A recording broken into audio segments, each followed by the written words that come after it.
In today's tutorial, we're going to build a resource-based inventory and add a UI for that inventory to our pause menu, complete with the ability to display different items and show a description for them.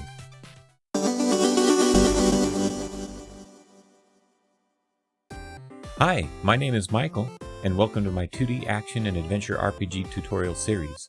We are learning how to build a top-down 2D game that features action, adventure, and RPG mechanics all in Godot 4 using GDScript. So up until this point with this tutorial series, we've been working pretty exclusively with Godot's node system, and we've been creating scripts and functionality that work based off of that system. Now there is another data type available to us in Godot called resources. So where nodes give you functionality like drawing sprites or 3D models or simulating physics or letting us do our user interface like in our pause menu, right? Resources are data containers. So we don't display resources in the game and we don't drag them into our scene tree, but instead we're able to add and track data that we need, and we can feed that into our nodes if needed or use it for other purposes. So the inventory system that we're going to build is going to rely pretty heavily on resources, and they're also going to allow us to organize our item data and our inventory data and just kind of keep that all tracked in our project. Let's do just a little bit of setup here. So in our root, let's create a new folder and let's call it items. Okay, now in this items folder, let's create another folder. We're going to need some sprites for our items. Let's go ahead and extend that. We're going to have scripts. So let's create a scripts folder. And then let's see, let's open the sprite folder in our file manager. And you can go grab this items.png from my itch.io page, which is linked in the description, so that you can use this, drag that in there. Or if you'd like, you can replace it with your own. And just so you can see, this items PNG is a sprite atlas. So we've got 4 different sprites all in one little file that we're going to use. It doesn't have to be that way. You could use them separate. Okay, so we've got our sprite in here. And let's go ahead and start by creating our first script, which will extend a resource. So you would think we're going to click resource, but we're not. First, we're going to create a script that defines a resource that we can later create. So here, let's go ahead, and you can see I've kind of disabled some of these templates and things, and we can go ahead and change this from extending a node to extending a resource. And if we spell that correctly, Godot will like it. Okay, and then let's just give this a name, and we're going to call this resource item data. Let's open that up. So our item data, you can see it extends resource. We can give it a class name like we've done in the past, and actually we want to here so that we can refer to and utilize this. So we'll give a class name of item data. And as the name infers, this class or this resource is going to just define the data that we want to keep track of on an individual item basis. So we can add export variables to these resource classes, and in fact many of the variables, if not most of them or even all of them in this case, we want to be export variables. So for each item we want to have a variable to track the name of the item, and then let's export a multi-line variable. So this is used for multiple lines of text, and we'll call this the description. So it'll also be a string. And then lastly, let's export a texture so that we have something to display in our inventory for this item. And it'll be a texture 2D. There we go. And that's all we're going to need right now in our item data resource. So we can go ahead and save that. Now, if we go down here to our item folder and right click and say create a new resource, it's going to ask us what kind of resource we want to create. Now, real quick, because this is a new concept, if you want to understand this better, let's look at our player spawn and let's look at this sprite 2D. So the sprite 2D is a node. Now this node actually has some resources. A texture, this is actually a resource. So you can see when you expand that, it says resource, and it's, usually it's just stored within the scene or something like that, right?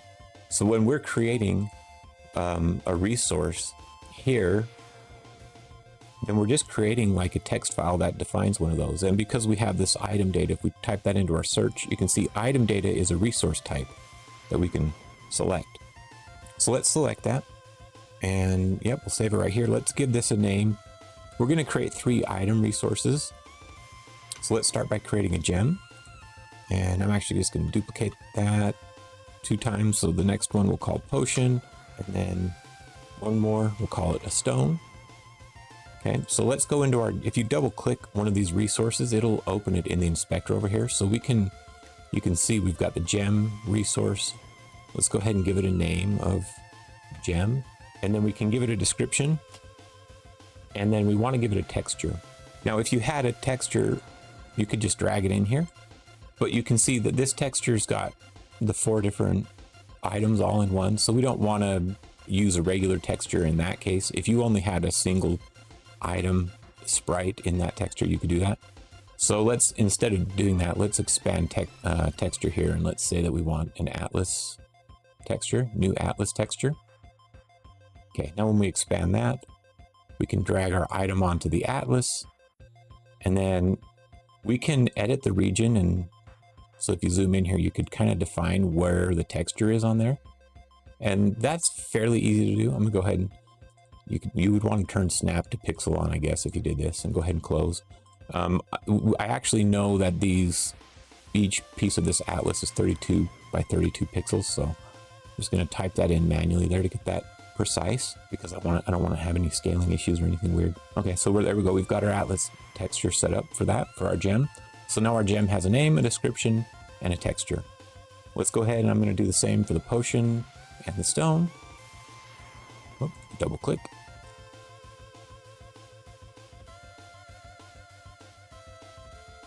Again, I'll make an atlas texture. You could actually define an atlas. See, an atlas texture is actually a resource. You could actually define one of those with this in here. But because you have to change the region with each of those, for the sake of this example, I'm just going to go ahead and manually create it. This one obviously is offset, so I can just put the X coordinate of this region to 32. And now we've got our potion in there. And we'll create our stone. Who doesn't love collecting rocks? I don't know if you guys did that as a kid. I had lots of rocks, and my kids now have lots of rocks. I don't really understand the fascination, even though I lived through it. Okay, so let's go ahead and set up this atlas texture here for the stone. 32 by 32, and the X offset's going to be 64. Okay, there we go. So we've got 3 little resources that we've set up, and they've each got their data here. And what's nice about this is if you change the description or something like that, then in the future, any code we build is just going to grab the information that we've set up within this item data resource. Now we're going to continue to use resources to build our inventory. And let's go ahead and expand the GUI folder here and expand the pause menu folder. We're going to add the inventory to the pause menu for this project. So I'm just going to create a new folder underneath pause menu, and I'm going to call it inventory. Because the inventory's got a lot going on, let's go ahead and create a new folder, or it's going to have a lot going on. Let's create a new folder called scripts underneath inventory. We're going to need 2 new scripts that define custom resources. So I'm going to go ahead and call this first one slot data. And let's see, let's open our slot data. This slot data, I didn't change it to extend resource, so let's go ahead and change that here. Give it a class name of slot data. This slot data resource is not one that we're going to create copies of or instances of in our scene or in our project file system, but rather we're going to be creating this through code and handling it. But it's just going to make it a little bit easier to make and track the data for our inventory if we have this. So just a simple little class, and it's going to have 2 variables. One is going to be called ItemData. And this is going to take in one of those item data resources that we just defined. And then the only other variable we want right now, and you could extend this later if you wanted to, but if there's something else you want to keep track of here. But we just want a quantity, and that's going to be an integer, and by default we'll set it equal to 0. There we go, that's our slot data resource. We'll go ahead and save that. Let's create a new resource underneath our scripts folder. Create another script. We'll call this one inventory data. So this is a resource that's going to keep track of a bunch of data for our inventory. So let's give it a class name, inventory data. and make sure it extends resource. If you're lazy like me, when you do that dialog, then you have to type that in. If you would just select the right things in that little dialog, then you wouldn't have to type resource there, but whatever. Now our inventory data resource class could get pretty robust, but for now, it's actually going to have one variable.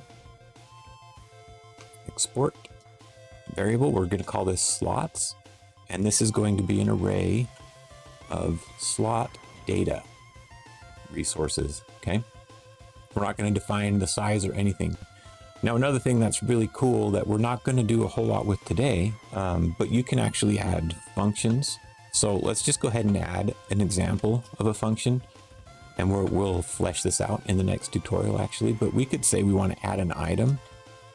And so you can see that it lets us add a function here to our resource, which is pretty cool. And it makes them pretty powerful. So even though this is designed to track data, we can add functions that will make it easy for us to handle and manipulate that data as well. So obviously in the case of adding an item, it's just going to be adding an item to the slot. But for the purposes of today, we're going to, or for this video, we're going to go ahead and just kind of create this manually. So one thing I want to do, let's go in our inventory folder. I'm going to select the inventory folder, right click and create a new resource. And I want this one to extend or to be an inventory data resource. So go ahead and select that. And we'll call this player inventory. So you could have other resources that describe other inventories. Like if you really wanted to run with the system, you could have inventory data for things like treasure chests and stuff like that to define what items are in the chest. So you can see right now we've got slots. Let's go ahead and select this and just change this value to 3. So there we go, we've got 3 slots. And we'll go ahead and click, because we don't have any slot data resources defined, and I don't really want to define them. We're going to do most of this through code in the future, but let's go ahead and define a new slot data here and expand that. Now a slot has a quantity and an item data that it requires. So let's go to the quick load option, and it should find, yep, all of our item data resources. So let's just select gem and I don't know, put a quantity in there. Okay. So there we go. So we've got an inventory that we're defining for our player. And you'll see as we start building the UI that it's going to pull this gem in and we're going to display it. So now that we've got these set up, we actually want to go to our pause menu and we need to start building the interface that's going to display our inventory. So one thing I'm going to do is I'm just going to move this save and load, and I'm actually going to change this type from a VBox container to an HBox container so that the buttons are side by side. So actually let's take this, let's shrink this as much as we can, and then I want to give these buttons a width so that they look a little bit better. Then under control, layout, oh here we go, custom minimum size. This is what I want. I'm gonna just set that to something like 75 pixels. Change the name to reflect what it actually is. Okay, so there we go. We've got our buttons side by side. Let's take our pause label and kind of put it at the top. Okay, and now let's create a section where we can display our UI. So in the pause menu, let's add a child node. And what we want to start with is a panel container. And we don't want a panel, we want a panel container. They're basically the same, but you'll see what this looks like here. So a panel container, by default, it's got this box that it kind of wraps around everything that you put inside of it. And we can define it to look how we want. And we could set up a custom theme, or we could override the theme. So let's go ahead and just go to theme overrides and expand styles, and let's override the panel. In order to do so, we're going to need to create a new panel, and what we want is, I guess, a style box texture would be good. Once we've created that, we can expand that. Now for the texture, we're going to want a new atlas texture again, because we're going to pull in this, I gotta expand atlas texture. We're going to pull in this items thing here, and we know again the width and height of this is 32 by 32, and it's I can't remember, go 96 pixels over. So we're going to use this little inventory thing here as our texture for our panel, and we don't need to mess with any of these other options on the atlas texture. And you can see it's starting to take shape here in our panel. And I don't know why it's not updating here. We don't want our panel to be stretched like this. And there are some settings. So first we've got texture margins, and I'm going to go ahead and set these to 14 each. And you can see what that did. You can see these lines that it added, and as I expand this, basically it goes 14 pixels in, and then it repeats the whatever pixels are remaining in between. And so like if we were to take this panel container over here and like resize it, it's not stretching the image, but it's tiling it, but it's keeping those corners intact based on these margin settings. So that's cool. There's also some content margins that I want to adjust here, and let's just set these each to 10. That's going to give just some margins around whatever content we put inside of this. Now, as a child of the panel container, let's add a container that we can use to kind of display our inventory items, and I want to use a grid so that it displays nicely. So let's add a child node, grid container. Let's go ahead and add that. So now we've got a grid container. We're going to go ahead and define the columns here to be 5, and that's not going to do much yet until we start adding stuff to it. But there we go. We've got a panel container. It's got a child of a grid container that's going to have 5 columns. And the next thing we need to do is actually create the item UI that's going to fill this grid container. Now, to create the item container, or the inventory item UI pieces, let's create a new scene. So let's right click on the inventory, create a new scene. And I'm going to select this user interface option, and we'll just call this scene inventory slot. Okay, there we go. So we've got this inventory slot scene.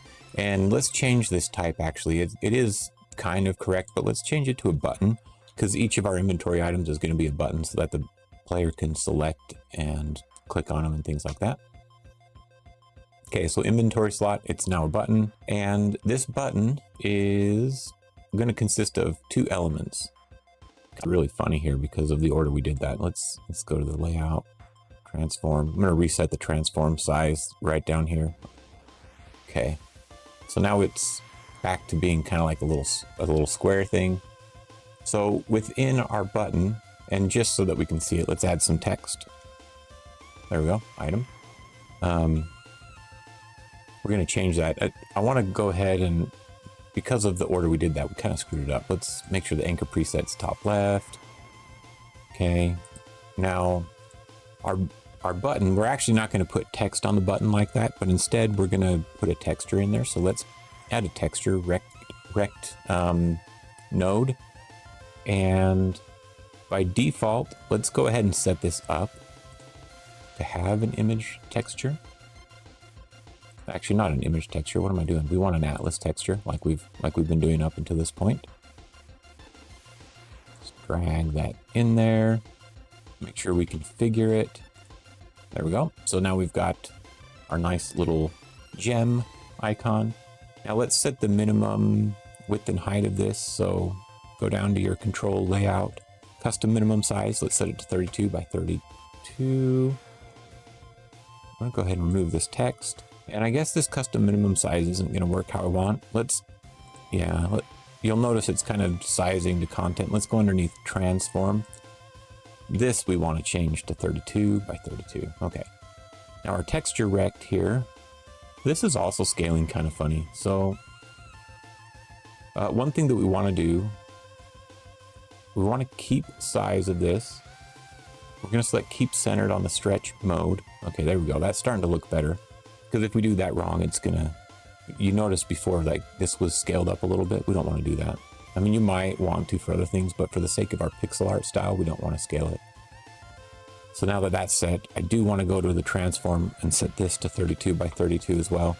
Okay, so we've got our inventory slot and our texture rectangle, and everything's lining up nicely. And obviously we're going to swap this based on the item that's here. Let's just add one more thing. Let's add a label to this button. And I'll just go ahead and put the value 99 in there. And then for this label, let's go ahead and go down to theme overrides. Let's pick font size, check that. And I'm going to set this to 8 pixels. And then I'm going to align this on the right and just kind of move this around a little bit so that it lines up where I want it to display the text. I don't know, something like that maybe. Okay, so there we go. So when we have a quantity, it's going to display in the top right corner. And then let's just go back to our pause menu, and in our grid container, for fun, let's take this inventory slot scene and let's just drop one in there and duplicate it a couple times. So you can see, and in fact, let's duplicate it more than 5.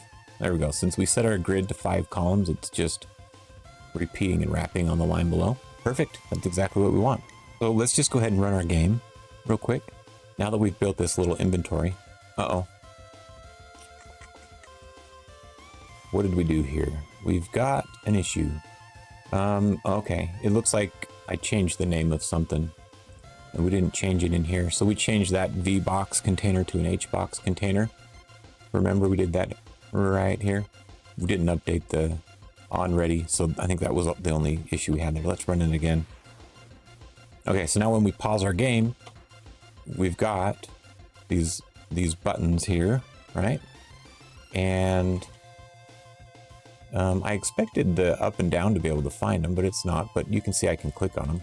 So that's working, but obviously we want this to populate with the player inventory that we've defined, this player inventory resource, as opposed to just plopping them in there like that. So let's go ahead and stop the game and let's deal with a couple things here.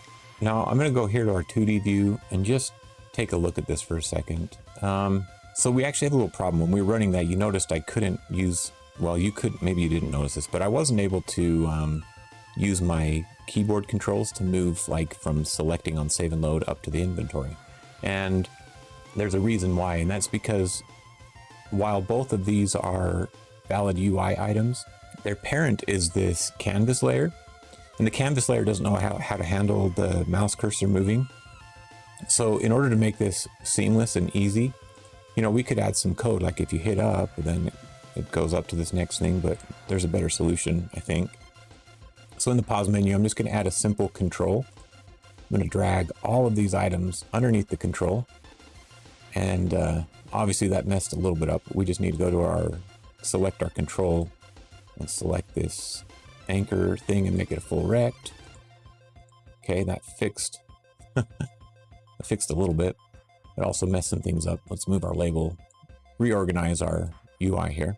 Okay, we've got save load buttons, got a panel container, got our label. Okay, now if I'm right, when we run this, we've got that same stupid error. I should have known that. Okay, so we need to go. It should just be control slash. Just to be safe, I'm gonna drag the button load in there. Okay, yeah. Run that one more time after we fix those variables. Okay, so now that they're both children of a control, I can use the arrow keys to navigate between them without adding any extra code. So, pretty valuable little step. You know, just something to understand that with the UI, they will pass the inputs along and respond properly as long as they're nested underneath controls that know how to handle it. And canvas layer does not handle UI events, a control will. So make that the parent. Just a small mistake we made when we built this pause menu to begin with, I guess. Okay, so now that that's sorted out, what we want to do is start adding some scripts to our both our inventory and our inventory slot. That's going to allow us to update it, right? Okay, so let me close all of these things here, and let's start by setting up an inventory UI script.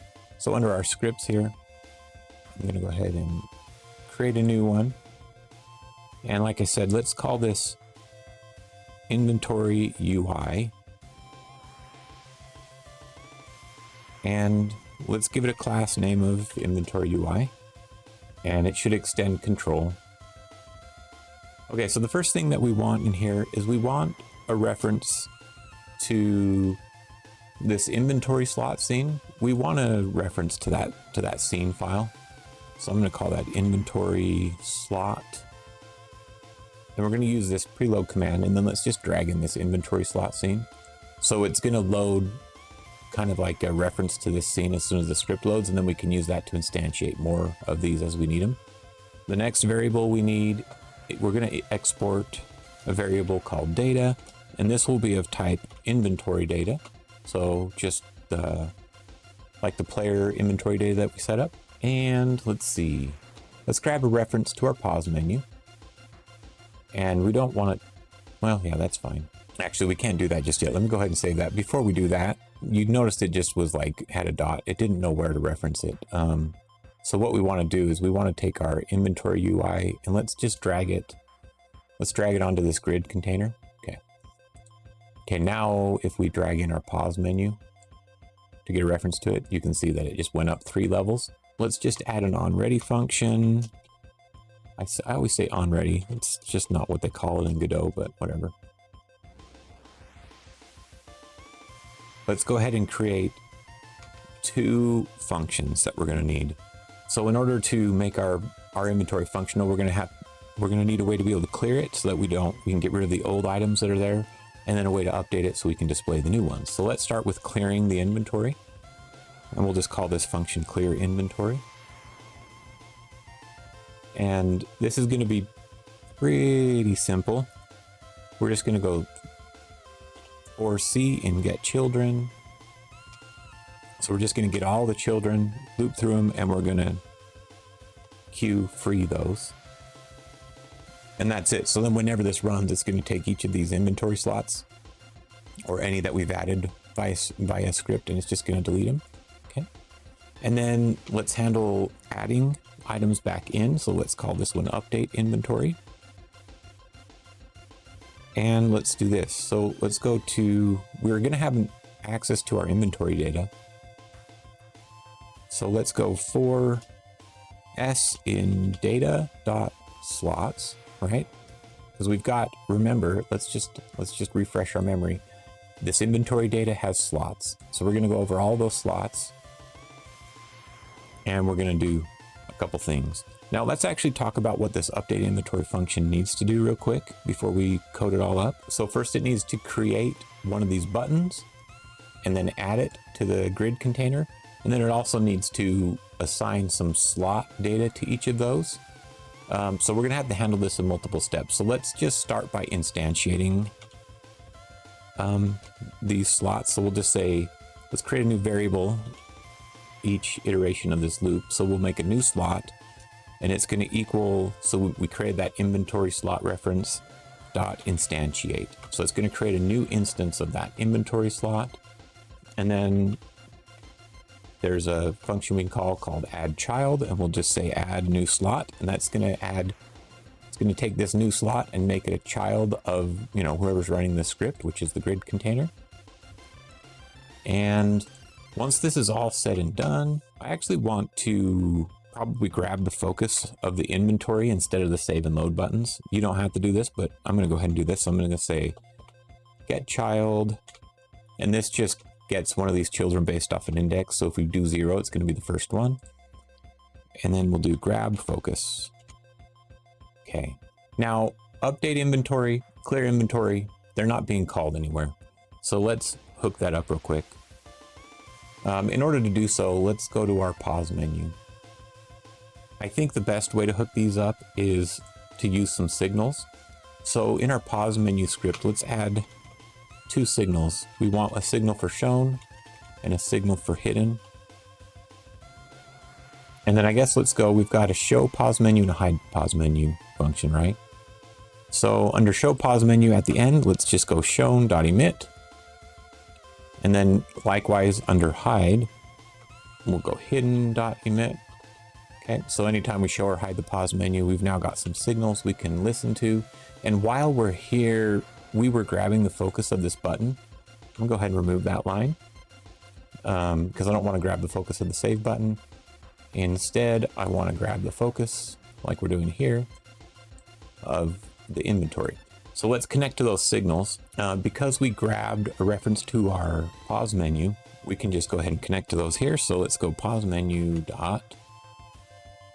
Actually, you know what? This is kind of funny. We got a reference to our pause menu. I don't need that.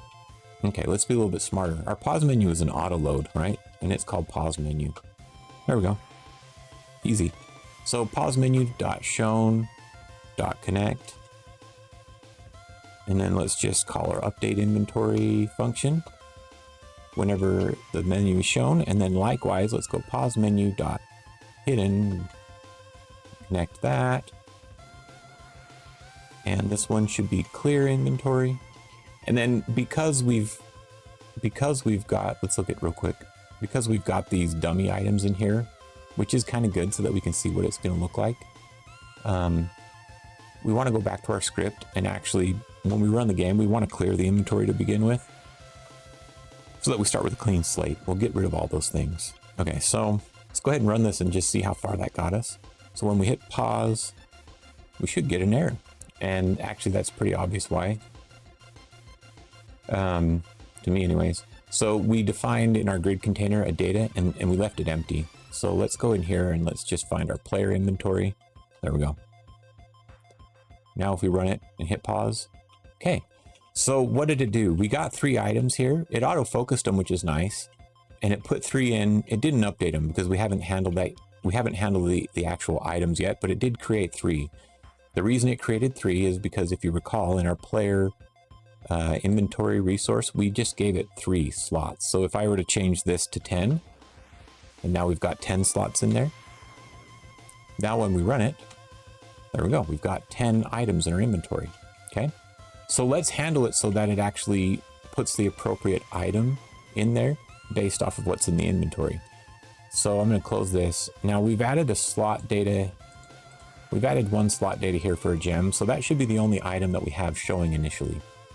Now in order for this to work though, let's go to our inventory slot scene, and we need to put a script on this. So let's create a new script underneath our inventory scripts folder. And this will be called inventory slot UI. Okay, let's go ahead and put that on there. Drag that onto our inventory slot scene. Okay. And then this should have a class name of inventory slot UI. And this is actually going to extend a button. I hope I spelled that right. It looks good to me. Okay, now each of these buttons is going to need to keep track of the slot data assigned to it. And this is going to be one of those, let's see, it's a slot data resource. And then we also want to just grab a reference to each of these. So drag, hold control.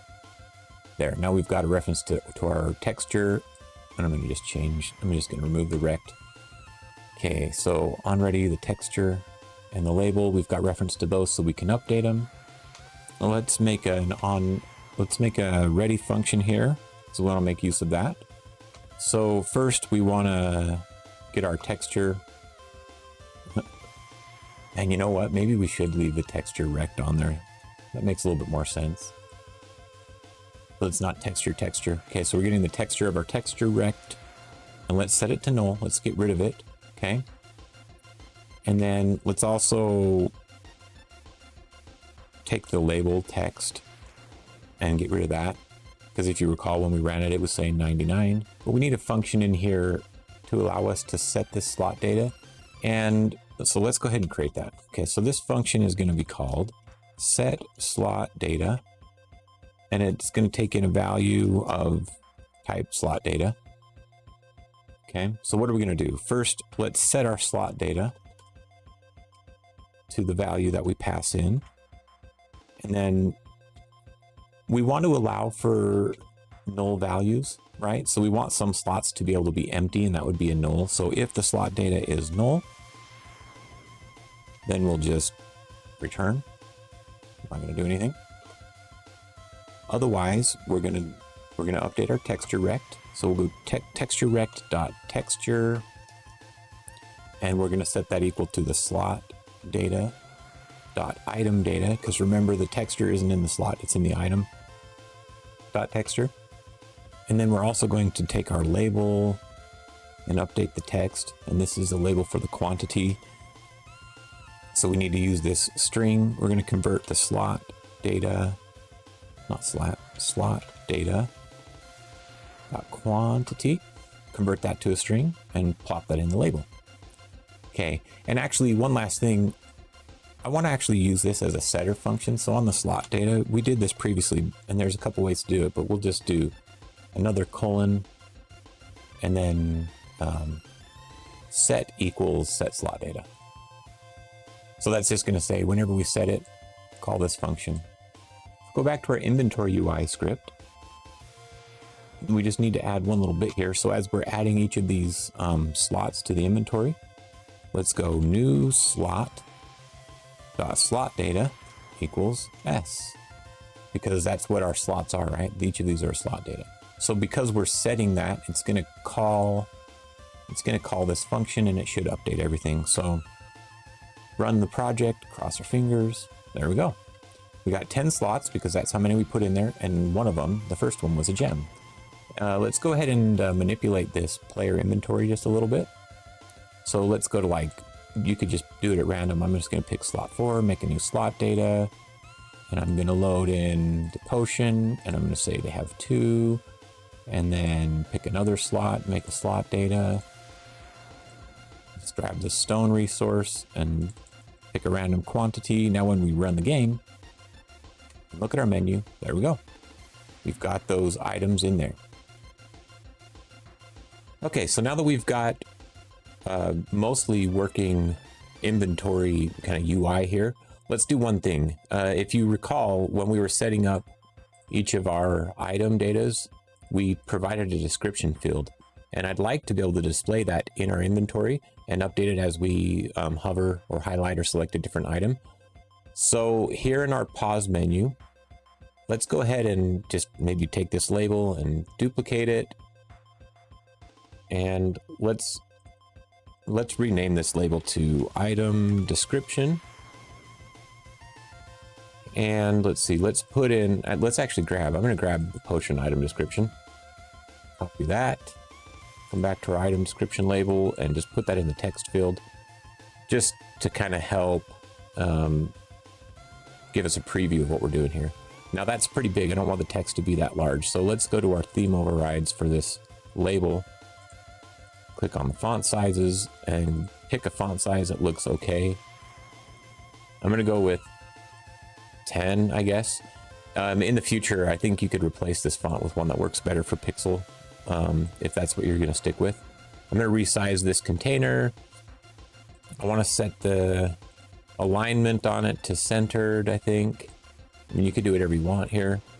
And actually, just for testing, I'm going to just keep typing. We don't want it to grow like that. So let's take the auto map mode. You can auto wrap mode. We'll change this to word, so it'll wrap based on the words, and you can see that it now is fitting within the width of that original text box. And yeah, that's probably good enough. I mean, you could play around with this more if you want to, but for now, I think that's good. I'm going to go ahead and just save this. Let's open up our pause menu, and let's just get a reference here to this item description label. Now, what we want to do is, let's review the inventory real quick. So we've got, here we go. We've got our grid container, and it's going to be full of these inventory slots. If you recall, in our inventory slot, right now we just set it. So we're going to need a way to be able to update that and then send a message back to our pause menu to let it know that we want to update the item description. And so let's create a method to do that real quick. So we have a reference to our item description. I'll just scroll down to the bottom here, and let's create a new function. And it's going to be very simple, but update item description. And let's see, this function needs to take the new description or whatever, new text, which will be a string variable. And then we'll just simply get our item description node and set the text equal to the new text. Pretty straightforward. Okay, so now that we've got that function, we'll be able to call it. So let's look at the script for our inventory slot UI. We actually have, since this extends a button, there are two signals that we can take advantage of here. We have one called focus entered. So let's connect to focus entered, and we're going to make a new method called item focused. And that's going to give us an error because that function and that method doesn't exist yet, but just ignore that for the time being. And then there's also focus exited. We also want to connect to this one. We could just probably change the text only when focus is entered on a button, but I want to do focus exited so that it'll also clear the description in case we don't select an item. Okay, so we'll just do item unfocused, I guess. So I'm going to just copy the item focused text, and scroll down a little bit. Let's just create those two functions. So function item focused, and then the other one was unfocused, right? So item unfocused. So now we've got our two functions here, so that'll resolve those errors on our signal connections. So for item focused, we're gonna really what we want to do ultimately is we want to get our pause menu, right? Since it's a singleton or an auto load scene or script, we can just access it directly and then just call the update item description method. And then what we'll do is we'll pass in our slot data dot item data dot description. So there's a potential error here. What'll happen is if we run our game, I'm going to run it and I'm actually going to be very careful or this error will present. But if I look at our menu right now, I'm selected on the gem and you can see it already is working. It updated the label to say a valuable gem or the description. But if I try to hover a box that doesn't have any slot data applied to it, then we're going to get like a null exception error and it's not going to work. So let's just code for that real quick so that we don't have any errors. So if slot, oh boy, clost, I don't know how I did that. So if slot data does not equal null, and that might be confusing for those of you who don't have the code ligatures on, that's just an exclamation point and then an equal sign, but right next to each other. So if slot data is not equal to null, then we can update this. But actually there is also one other potential little bug that hopefully wouldn't arise, but let's just check one more thing. So if the slot data dot item data is not null, okay, so we also need item data. Then we'll go ahead and pass that in. And then on item unfocused, we'll just call the pause menu update item description, but in this case we'll just pass in an empty string. Now when we run the game, we've got our guy here. Okay, so we have a valuable gem. There's nothing in that slot. This red drink restores your health. Who doesn't love collecting rocks? And then you can see because we on unfocused, because we set it to an empty string, when we go down to the save and load menu, then the item description disappears. So there we go. We've got a real simple inventory system. Right now, the only way to update the inventory is directly through that player resource. So stay tuned for next video where we're going to create some pickup items that will add to your inventory. And we'll probably also tie in our inventory into our save system that we built last tutorial. So as always, thank you for joining me. Please give me a like or subscribe to my channel if this is helpful, and we'll see you next time.